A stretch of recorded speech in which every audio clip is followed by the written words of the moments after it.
Good day, good morning, friends. This is Tracy Brown, and my team and I of non-diet dietitians provide trauma-informed care so that you can feel safer in your own skin. And today I want to talk about how do we not abandon ourselves when maybe yesterday was hard, or maybe today is going to be a challenge. So whatever's going on. And this dovetails off of Monday's video, hopefully, nicely, in that we did talk about, when things get kind of hard, our temptation is to kind of sometimes stop, 3 feet from gold, or just feel like we've already kind of done something similar to what we're trying to do right now, and it hasn't worked out, so we don't have a lot of hope, all right? So one thing that's really, really important to shift that negativity bias from things in the past not working out, fear of things well, what happened in the past is going to happen again if I, don't binge today, or I don't restrict today. And there's so many deep reasons, honestly, why we restrict and binge beyond the biological. And the biological is 100% real. It has to be tended to. New neural pathways need to be built. But there's also deep emotional reasons why we often do things that aren't really great for our health. Why we don't anchor to and reach to relatively good enough, safe enough resources in now time, is that we're kind of stuck. We get a little stuck we get kind of hijacked by the triggers that feel familiar, even if it's not happening today.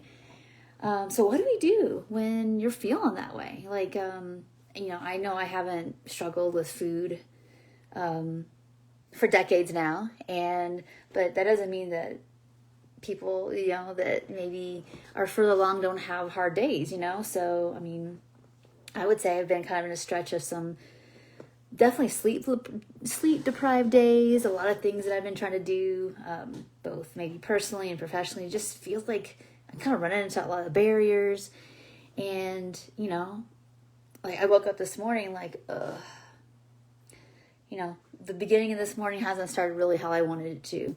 And it'd be really easy to just kind of zone out and check the boxes and just get through it and start, over again tomorrow. And we could do that, and that's okay. There's definitely need for and room for, just surviving a day if we need to do that. No problem. But I also am really aware that how I look at my challenges today, I can look at it through the lens of everything's hard and it can be hard. I'm trying how to word this. It's like we want to have ultimate compassion for ourselves and also own the mindset is really helpful, to see what we're going through as an opportunity. So I got up anyway, even though I had the opportunity and I could have stayed in bed longer than what would have felt good for me. But I'll be honest, I kind of got up anyway and did my water, my supplements, my coffee drink with the fiber in it. That would have been totally easy to do because I had a little piece in my mind. I was like, well, what's the point of doing this? Your gut's not going to be better anyway. And that's not true. For me, as someone who's had a lifelong, I'll just call them functional gut issues. I think some of it's genetic and some of it's, staying in a high activation most of my life until I learned how to grow my window tolerance and all the other self-care things we talk about here, and recovery too, is that, when we're already in a space where it's like everything else is kind of hard, it feels like the one thing that could be easy, it also doesn't feel like it matters that much because it's not going to change everything today. But I also know that I can look back over time and see how far my gut health has come between the regulation work and just the gentle nutrition kind of stuff. And so it is worth it, even though it isn't going to radically change my day.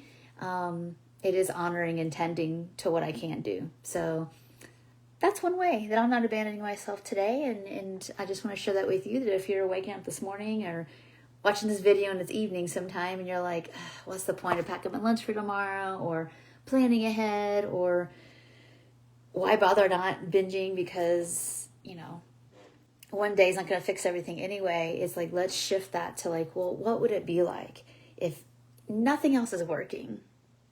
I settled in, I nested up, feet seated back, slowed down and yielded and got the clarity I needed to like, well, over here is not so great, but I kind of orient to over here and what helps me feel less bad. That's really the key to shifting ourselves from like a collapse kind of state to like, well, kind of orient to what is relatively okay or good enough or safe enough. And so that can be with food, that can be with whatever kind of self-care it is. It's all registered. It is all registered by your nervous system. So don't ever diminish that in your mind. The body, we talk about the body keeps the score. Well, it keeps the score when you don't abandon yourself either. And that's encouragement and good news today. So thank you so much. I guess I'll go ahead and talk about this really quick because I wasn't going to, but I'm going to talk about how all the details of it next week. But I made this tiny little mini course for people around the idea of gentle nutrition. And it is not going to be about telling you what to eat.